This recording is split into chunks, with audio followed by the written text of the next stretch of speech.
పెట్టి జోకుడు కూడా లేదు. ఇంత దుర్భాగ్యమైన ఇంత దౌర్భాగ్యమైన పరిస్థితి బహుశా తెలంగాణ రాష్ట్రం వచ్చిన తర్వాత ఎన్నడూ ఈ రాష్ట్ర రైతాంగానికి లేదు. నేను ఇవాళ సిరిసిల్ల జిల్లాలోని మా తంగలపల్లి మండలం బద్దెనపల్లి గ్రామ వేదికగా ఇక్కడ ఉండే మా రైతు సోదరుల సమక్షంలో ఈ ప్రభుత్వాన్ని రేవంత్ రెడ్డి ప్రభుత్వాన్ని డిమాండ్ చేస్తూ ఉన్నా.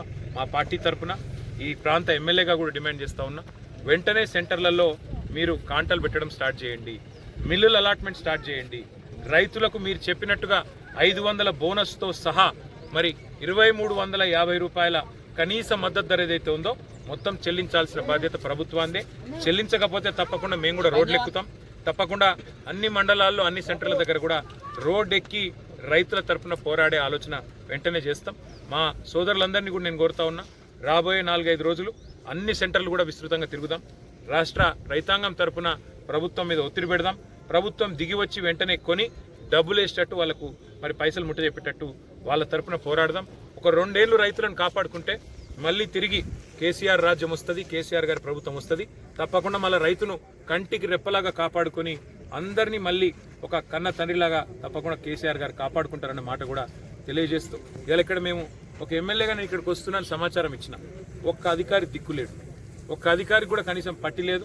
ఈ జిల్లాలోని అధికార యంత్రాంగానికి కానీ ఈ రాష్ట్ర ప్రభుత్వానికి కానీ రైతులంటే ఎంత ప్రేమ ఉందో, రైతుల సమస్యలంటే ఎంత చిత్తశుద్ధి ఉందో, రైతుల పంట కొనుగోళ్ల విషయంలో వీళ్ళ కమిట్మెంట్ ఏందో దీన్ని బట్టే అర్థమవుతా ఉంది. ఇలా మీరు చూడొచ్చు, ఎక్కడికక్కడ కుప్పలు పోసింది. ఇప్పుడు చూస్తే సడన్గా అకాల వర్షాలు పడతా ఉన్నాయి ఎల్నినో ఎఫెక్ట్తో.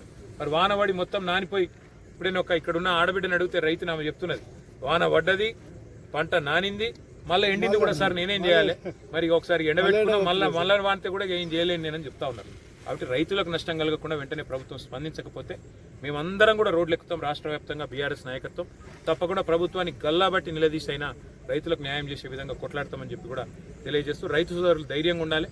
తప్పకుండా మీ తరఫున కొట్లాడడానికి కేసీఆర్ గారు ఉన్నారు, మేము అందరం ఉన్నాం, భయపడద్దని చెప్పి కూడా వాళ్ళందరికీ విజ్ఞప్తి చేస్తూ, వెంటనే ప్రభుత్వం కొనుగోళ్లు ఈ సోమవారం నుంచే ప్రారంభించాలి, లేకపోతే రేపటి నుంచే ప్రారంభించాలి, లేకపోతే ఊకోము.